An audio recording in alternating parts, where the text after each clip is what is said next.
The blast went off. It was incredibly loud, very confusing. I had no idea what the hell just happened. And then the truck just kind of filled with dirt and dust. One of the toughest things to convey, more difficult than violence and carnage, is that what it takes to get through a combat tour is a whole new perspective on safety. Safety is always an illusion, but nothing can pull away the curtain on that fact like a year under constant attack. Seeing your friends die and watching what appear to be invincible machines rendered useless gives you a real sense that danger will always be with you, and you just have to get used to it. You know, I had to cut through the cloudiness of what just happened and immediately start looking around for somebody to shoot.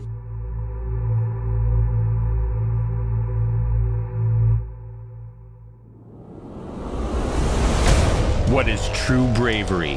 What makes a hero a hero?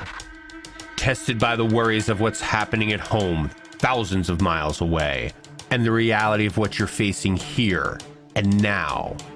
When your life is in danger every second, and it's either kill or be killed. An original podcast from Incongruity Media. This is Anthony Russo, and this is War.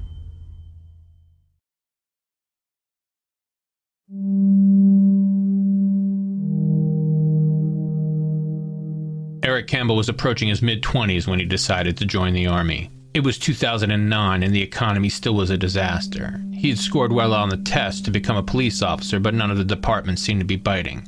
Since graduating high school, he'd had a number of entry-level jobs, and he and his wife were scraping by working at a local casino. She was pregnant with their second child when he pulled the trigger on enlisting. I was not having much success in the testing process for police departments. I mean, it was the money thing, but it was also, you know, I needed to be able to provide some semblance of a decent upbringing for the kids. Benefits, health insurance, dental insurance. That was a huge motivating factor in my decision to enlist. I'd say probably about 50%. And the other 50% was, you know, that feeling that need to go back and do my part. And truth be told, I wanted to fight. I went in and I sat down and I talked to the recruiter, and he asked me 3 questions right off the bat. It was, are you a convicted felon? Do you have any underlying medical conditions that would disqualify you from service? I said, no. He goes, do you have both your testicles? And I said, yes. He goes, okay, now we can move the conversation forward. I went and I took the ASVAB and I scored high enough, more or less, to get pretty much any job that I wanted. And originally I was going to enlist as a drone operator, but I couldn't get a security clearance because my credit sucks. And I said, you know, fuck it, let's go infantry. Go big or go home. For older guys, basic training isn't necessarily a better experience, but it certainly is a different one. First off, there were the additional living accommodations to be considered. His wife moved back in with her mother. Campbell's mother-in-law lived in the same town, so it wasn't traumatic, but those little conveniences can pile up. Moreover, although she was behind him 100% after his decision, his wife wasn't thrilled with the notion of his joining the infantry in the middle of a war. On the flip side, he would be living and training with recent high school graduates. Even though the age difference doesn't seem like much, the distance between someone who has lived on their own for a while and someone who has never lived away from home before can be significant. In the end, though, they were all infantrymen with the same goals.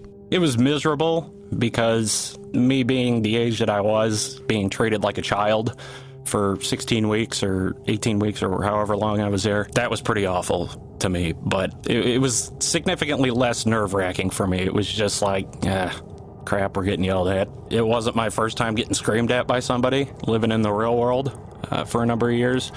I was known as Old Man Campbell in basic training, and I was also known as Old Man Campbell once I got to my regular unit after graduating. It's sad that being 25, 26 years old, you're known as the old man. But, you know, a lot of these guys that you're going to basic training with, it's kids right out of high school, 18, 19 years old, never had a real full-time job, never been out of mom and dad's house. I had gotten a stress fracture in my right foot during our last ruck march. It was a 12-mile ruck march, and we were probably about a good mile and a half away from the finish line. At that point, we would have been pinned as infantrymen. I could barely walk. But luckily, I had a good group of guys with me. The guy in front of me was pulling me. The guy behind me was pushing me, and they said, oh no, you've come this far. We're not going to let you fall out now. So get your ass moving. Campbell was grateful for the assistance and settled in nicely, if briefly, into his new digs in Fort Polk. But when he hit his unit, he learned they were preparing to deploy to Afghanistan. It wasn't a surprise to him at all, but going through the paperwork, designating the next of kin, discussing funeral arrangements, and other basic parts of preparing for deployment hit his wife pretty hard. Although it's a regular part of deployment for many married couples, final planning has a particular edge to it right before a combat deployment. Beyond that, there was nothing left but goodbyes, be carefuls, and, eventually, a bumpy ride in a Chinook from Bagram Air Force Base to Kopchagado, Afghanistan. We get our rooms, we drop our stuff off, and then it was, okay, grab your weapons. We got to go re-zero everybody's weapons to make sure you're on point. So we head over to the range. We didn't even get to fire off our first couple of rounds, and the Taliban started dropping mortars on us. We were on the ground for maybe 30 minutes, and somebody was already trying to kill us. You know, we hadn't gotten the tour of the base. It's like, okay, well, fuck, where's the nearest bunker? Where's cover? Where am I supposed to go? And it's just like, we see all these people making a beeline for the bunker. It's like, okay, I'm going to follow those guys over there. For me, that was when the reality sunk in of the situation that I had put myself in. It was, holy crap, I'm here, and now somebody's trying to mortar me. You know, you're running to the bunkers. They had concrete bunkers with sandbags and stuff set up. It was tough because you're at 9,300 feet above sea level. You know, you're sprinting to the bunker, and by the time you get there, it feels like you just got done running a marathon. The first couple of times it was a little nerve-wracking. You know, towards the middle, towards the end of the deployment, it's like, what? Like, I'm not even going to go into the bunker. I'm just going to sit here and see what happens. It was funny. I think it was probably about 3/4 of the way through the deployment. They were starting to drop some rounds on us. And we went out to the bunker, and we were all laughing, making fun of them, saying, these guys can't hit shit, you know, bunch of amateurs. And it was like maybe 10, 15 feet away from the bunker, a mortar round landed. And we had shrapnel, you know, lodged in the walls of the HESCO. And it was like at that point, everybody just got really quiet and got really close to the ground all of a sudden. By the fall of 2010, training the Afghan National Army and the Afghan National Police was an active part of the War on Terror. Very few people who were deployed to Afghanistan don't have a strong opinion one way or the other about the ANA and the ANP. And Campbell's no different. The 10th Mountains day-to-day in the Tengi Valley was pretty consistent. Patrolling, looking to pick a fight with the Taliban, guard duty or QRF, quick reaction force. But adding in the wild cards that were the ANA and the ANP increased the tension and even the danger of an already precarious situation. One night, we were on Force Pro duty, and the guard shifts on Force Pro were 4 hours long. The Afghans had a private security company that they used to help pull guard on one entry checkpoint. And on the other entry checkpoint, it was Afghan police officers. Both entry checkpoints, there was at least 2 U.S. personnel and then 1 Afghan. And this particular guard tower, there was 2 seats that were high enough to actually look out the window. And then there was a folding chair on the floor in the back for the third guy. And typically what we would do was we'd have 1 U.S. guy sitting on one of the higher benches, and the Afghan police officer would be on the other bench. One day, the guy I was working with, he told me, he said, you know, when these guys rotate out, I'm going to jump up there and grab that seat. He's like, all these fuckers do is sleep anyway, so I'm going to take a seat. That way I can, you know, at least pull guard and look out the window. I'm like, all right, cool. The Afghans, the police officers, they go to rotate out, and the outgoing police officer, he was pissed that he jumped up and took that seat. He's telling them in Pashto, the dialect that they were using, get out of that seat. That seat's for my buddy. My buddy turns and looks at him and goes, no, fuck you. I'm not getting up. All you guys do is sleep.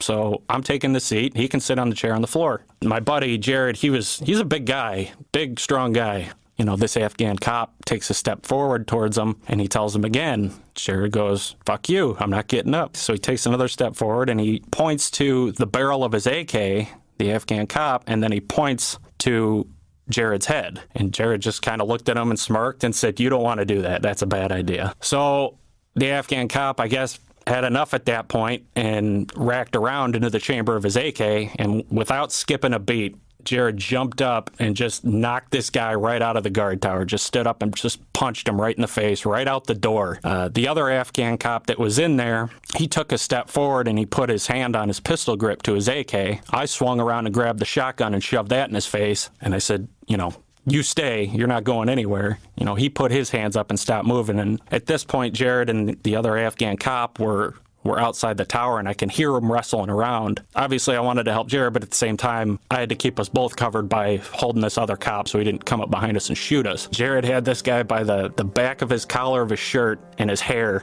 and he's just beating this guy's head up against the wall. But yeah, that was definitely the most memorable moment, that these Afghan cops wanted to get into a fight over a chair in a guard tower. Of course, it wasn't merely a chair in a guard tower. It wasn't even an open secret that the Afghan police were infiltrated by the Taliban. It was just a fact. One of the things that Campbell and the rest of the soldiers would notice were nightly signals from the headlights of cars out in the distance.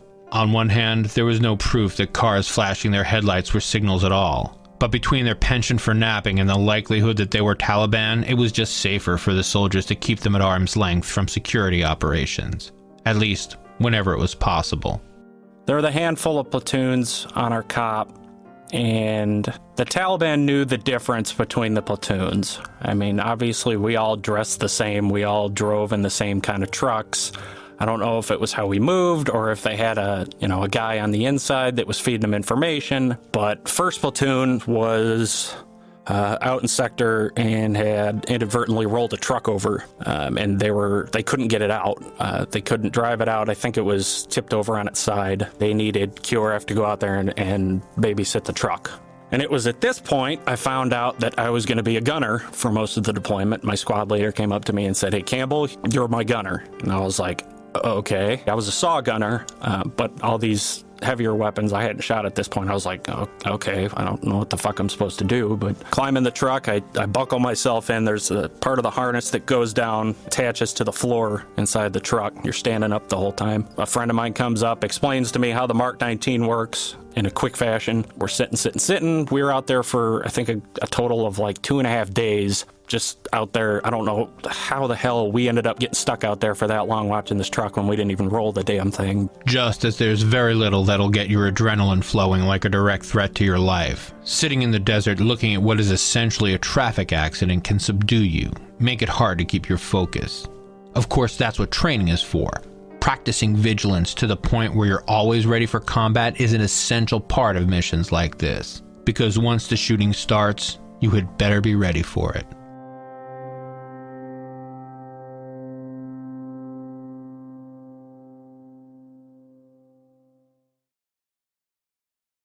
Hiring used to be hard. Multiple job sites, stacks of resumes, a confusing review process. But today, hiring can be easy and you only have one place to go to get it done. ZipRecruiter.com/thisiswar. ZipRecruiter sends your job to more than 100 of the web's leading job boards, but they don't stop there. With their powerful matching technology, ZipRecruiter scans thousands of resumes to find people with the right experience and invites them to apply for your job. As the applications come in, ZipRecruiter analyzes each one of them and spotlights the top candidates so you never miss a great match.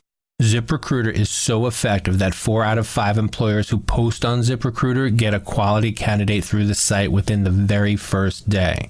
And right now, my listeners can try ZipRecruiter for free at this exclusive web address, ZipRecruiter.com/thisiswar. That's ZipRecruiter.com/THISISWAR.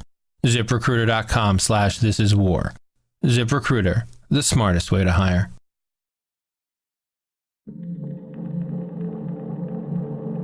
After the first day, the soldiers were in something like base mode. Yes, they were out beyond the wire and had to stay ready for anything, but without any downtime, it is impossible to stay on guard.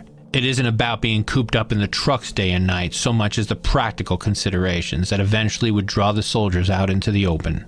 Some of the trucks were starting to get a little bit low on fuel, so guys were getting out and putting fuel in, or getting out to take a leak, or getting out to do whatever, or get out and stretch your legs. And that was when we started taking fire from the Taliban on one of the ridge lines on the mountains around us. For me, hanging around outside the truck, pretty much from my shoulders up, is exposed a little bit more depending on how high up you are. I was talking to a buddy of mine who was outside the truck taking a leak, and it sounded like there was a bee like flying right past my ear. So much so that I was actually swatting, like trying to get this bee away from me. And then I kind of looked around, and I was looking at the ground, and I'm seeing all these bullets impact around the truck. And I was like, oh, that's definitely not a B. We're getting shot at right now. And my buddy who's outside the truck kind of looks up at me and goes, are we getting shot at? I was like, yeah, dude, get in the truck. We find out, the general direction of where it's coming from, and everybody kind of returned fire in that direction, and that was that. But not too far from where we were, there was some Taliban fighters placing an IED, and they were going to do a gun run on them and, eliminate the threat before they could place the IEDs. So that was when I got my first A-10 experience, which was pretty cool. It goes, up high in the air, and then it more or less comes straight down as it's unleashing hell from this weapon system. And it sounds like the voice of God when that plane is opening up and just lobbing off rounds one after the other. It was pretty cool. Once it was clear that the truck was beyond salvage, the planes returned to blow it up. The idea is that it's better to destroy the equipment than chance the Taliban gleaning something from the tech inside. What's really hard to detail, though, is the result of living under constant threat. Sure, eventually your consciousness gets used to the gunfire and the constant mortar fire, but subconsciously the wariness can become ingrained and exhausting. Mid-tour leave came right on time for Eric Campbell, especially because, if he got it right, he'd be home when his third child was born. I got back to the airport in Louisiana. My wife came and picked me up, and we had kept it a secret from my son that I was coming home. We went straight from the airport to his school. He was outside on recess, playing with his friends, and I stopped into the office first, and I explained to him what was going on, and I said, I'd like to pick up my son and take him home, and they're like, oh yeah, no problem. And there was a lot of military kids that went there. I could see him in the distance, and he hadn't noticed that I was there yet. And eventually the uniform caught his eye. It was like I said, it was a military. A lot of military kids went to the school. He's kind of, I can see him like squinting, trying to see if he can figure out who it is, like if it's somebody he knows maybe or whatever. And then he noticed that his mom was there standing, right next to me. It was so cool. He ran as fast as his little legs could take him and just jumped into my arms. And it was just so cool. It was an awesome moment. I started tearing up a little bit. He teared up a little bit. His mom was bawling like a baby in the corner. It was just really cool. My mother-in-law came, so she wanted to be there to help with the kids we already had, plus, kind of take care of my wife while she recovered from the birth and everything. She also came to kind of give me and my wife some time to ourselves. And I was home for a week, and my second daughter, at that point, she decided she was ready to come out, and we went to the hospital, and it was really cool. I got to be there for the birth, and then I got to spend a full week with her again before I had to ship back out again overseas. We try to appreciate the personal sacrifice that U.S. service members make. Beyond the danger, there are the missed holidays and birthdays and family events. The things they do because it's part of their job and because it's part of their promise. But the families are giving up something as well, which is always worth remembering. The first goodbyes can be really tough, especially when it's the first combat tour. But second goodbyes, where everyone knows the danger involved and illusions about communication and the true distance between service members and their loved ones have been torn down, second goodbyes can be tough. It was hard. It was tough. But at this point, I had said goodbye to my family so many times. Just starting with going back all the way back to basic training, saying goodbye to them then, saying, goodbye to them when I left, Illinois to come down to Louisiana ahead of them. Every time you say goodbye, it's rough. Obviously, in the back of my mind and in the back of my wife's mind and my son, he was old enough to know what was going on. You know that there's that possibility that you're saying goodbye for the last time. So it's, unless your heart's made of stone, it's damn near impossible not to shed a tear or two when you're kissing your kids goodbye and kissing your wife goodbye, knowing that could be the last time. Nothing drove that realization home like getting back to Afghanistan only to find out they had lost Staff Sergeant Matthew Hermanson during his absence. Hermanson was 22 and died days short of what would have been his first wedding anniversary. Like we said, deployments can be the hardest on families. It's the kind of thing it's best not to think about when you strap in for patrol. Focusing on your job will get you home a lot safer than worrying about dying will.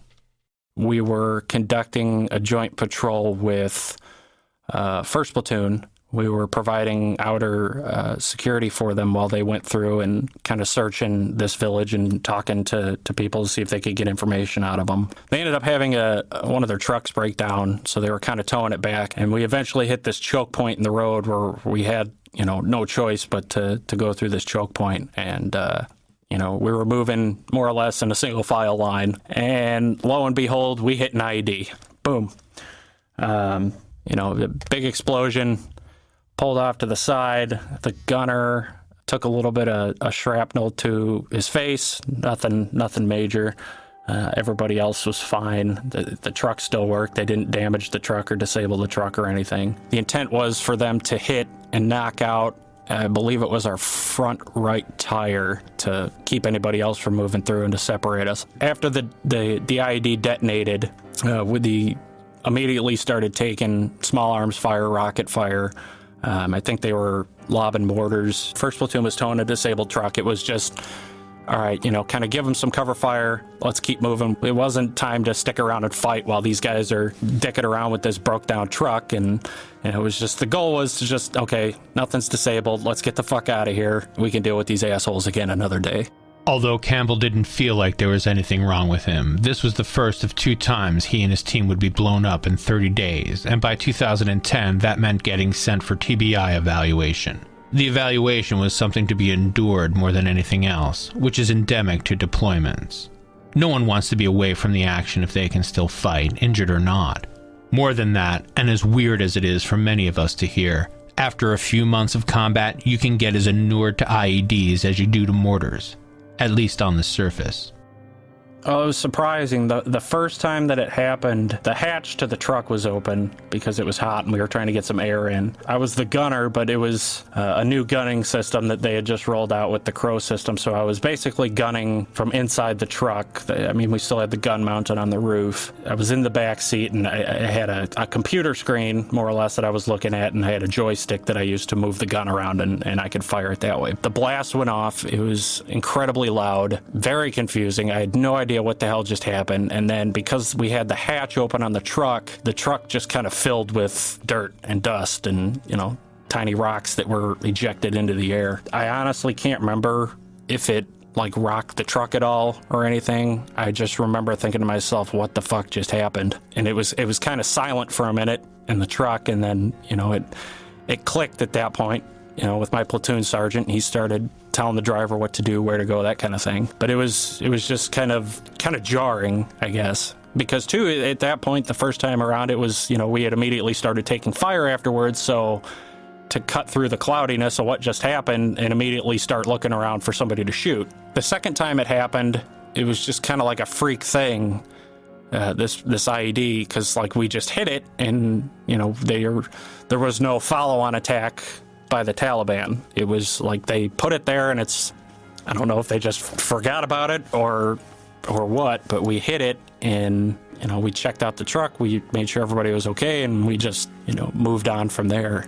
It wasn't, and that second time it was just, because too, it was winding down. We were on the back side of the deployment and it was getting closer to the time for us to pull out of there and leave. And, I heard the explosion again, and the second time I knew exactly what it was.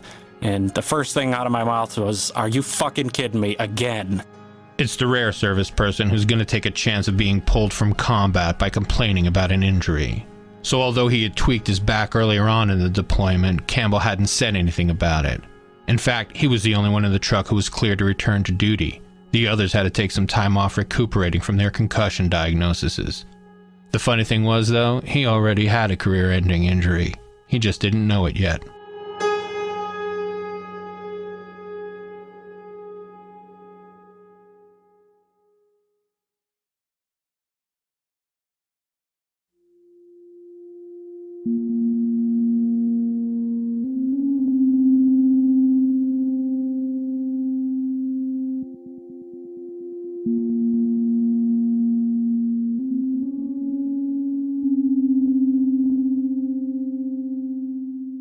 With the exception of his sore back, Campbell returned home happy to see his family and ready to start thinking about the rest of his career. He had joined the Army as much to make sure he had a good job and could provide for his family as he did for the opportunity to fight. But as it turned out, being an infantryman was more important to him than he had imagined. Once we got back stateside, there's a whole process you go through, a checklist. You have to you have to go see the doctors. You have to go talk to a bunch of different people, and they start taking a look at you. I had been having, since the deployment, a lot of pain in my back. I just kept my mouth shut about it. I went through MRIs and x-rays and all this stuff, and it basically boiled down to I couldn't do my job as an infantryman anymore because my back was screwed up. I think I was surprised to the point where they actually excluded me from doing my job. I figured maybe it was just like a pulled muscle or whatever, something simple. Like, I didn't think it was going to be something that precluded me from, continuing on doing what I was doing. So that aspect of it surprised me.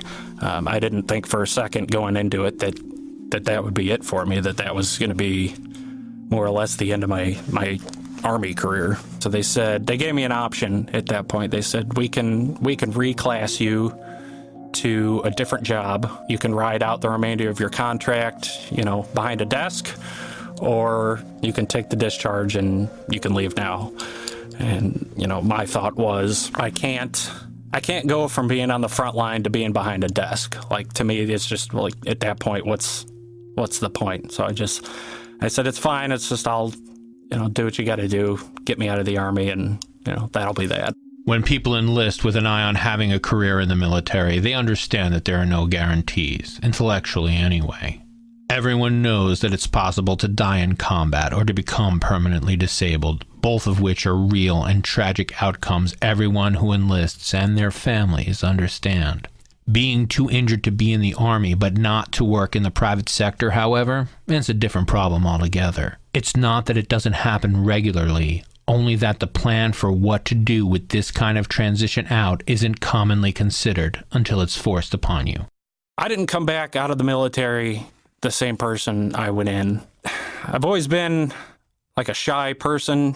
In my mind, in my world, if I don't know you, then I don't have shit to say to you. Like, that's just, like, it's not a personal thing. I didn't notice that I had become extremely quiet around my family, around my wife. I wasn't talking as much. I was always seeming pissed off or sad or depressed. And, there was a handful of times where my wife told me that you need to talk to somebody. Thought to myself, it's, I'm fine. It's no big deal. I don't know what she's talking about. And then the one day where it finally caught up with me, my daughter, my little girl, she was not listening to me. And I just started screaming at her as loud as I could. And I kind of stopped myself and I took a step back and I'm thinking to myself, what the fuck is wrong with me? Like, why am I screaming at my daughter? Like, yeah, she's not listening and that's a pain in the ass, but like, she doesn't deserve that. That was the moment for me where I realized that, something wasn't right. I'm still trying to get things done. I'm trying to find a job. I'm trying to find a place to live. Like, I'm still constantly in the mode of trying to get stuff done and not really paying attention to myself. What's difficult to get a handle on is finding a way to categorize your experience. In your head, you're safe and okay, but also you can't shake that feeling that you're not. It's like you're on permanent standby for a crisis that just isn't coming. Add to that the perspective that comes from having seen and done what combat veterans have seen and done, and the picture just gets blurrier. I feel like there's a piece of me that died over there, and I'm sure a lot of guys feel this way too. And it's almost like I came back completely hollow and dead inside. That's the best way I can describe it, where I just had, I was either feeling angry or I wasn't feeling anything at all. I should probably be seeing a therapist, but I'm just not.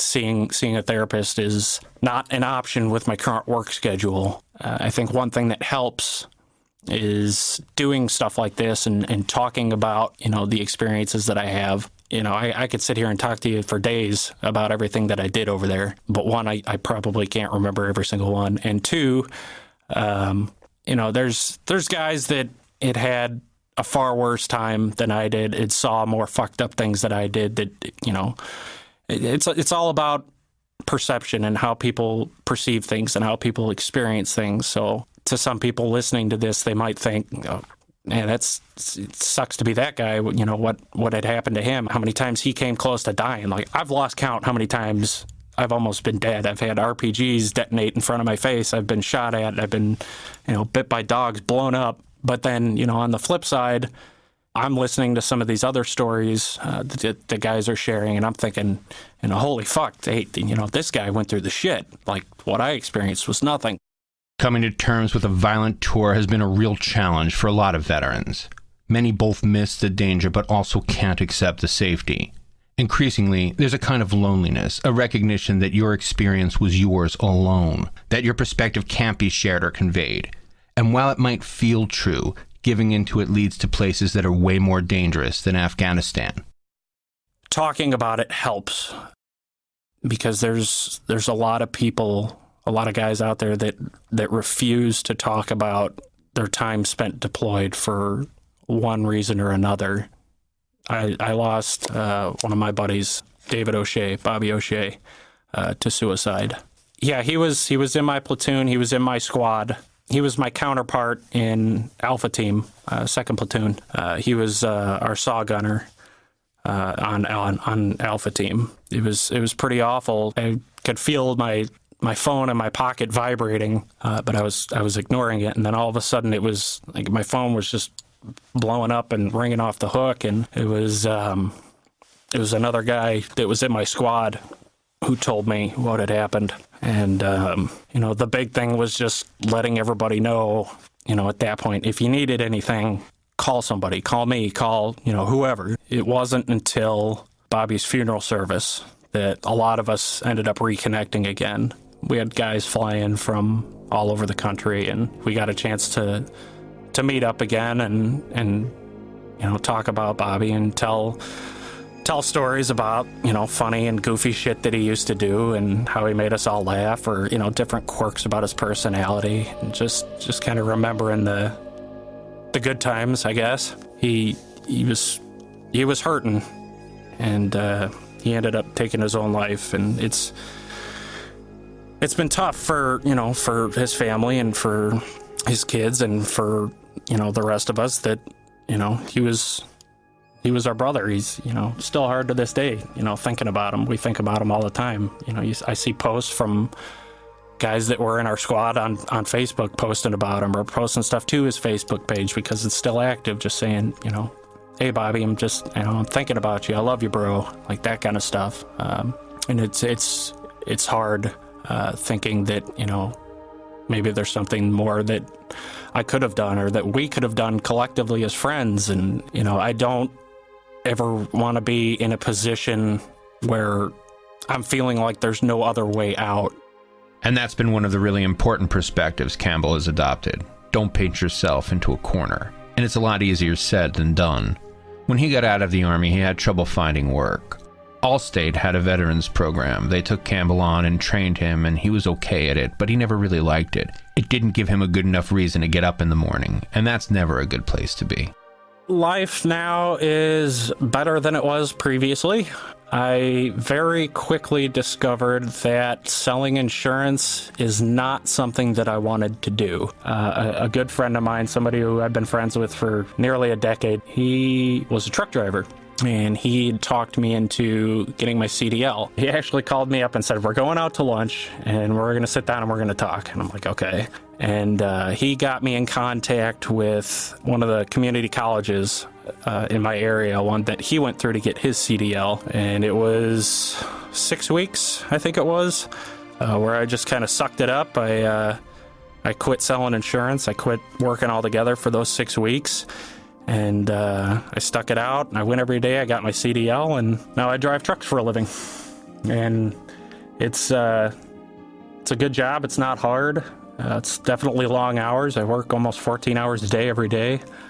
But I enjoy it. I don't hate going to work every day. I look forward to seeing the people I work with and just doing what I do. The endurance that the military teaches can be carried over into civilian life, but it's tricky. In the military, you have to endure because it's life and death. Outside, the stakes don't seem as high on the face of it, but they are. After all, the life and death struggle combat veterans endure is tied pretty directly to the quality of life they've come to expect at home. It can be hard to remember that you're not living just to not die, but to enjoy your family and friends and to be part of their lives. That's the new mission, and it is genuinely as life and death serious as a firefight. Next time on This Is War. I'm like, where are the civilians? I'm like, we gotta go. And I go to look over at my platoon sergeant, and he's standing there with the platoon leader, and I hear this loud, like a snap. And I just see blood spray out of his face.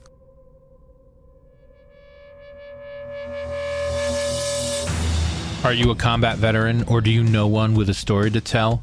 Reach out to us at stories@thisiswar.com with your dates and branch of service and a brief description of the experience that you'd like to share. This Is War was written by me, Anthony Russo, and produced by Incongruity Media. If you like the show, you can help support us by visiting our sponsors or by leaving a 5-star review wherever you're listening right now. You can also follow us on social media at This Is War. You also can find show notes, photos, and more background on each episode at thisiswar.com.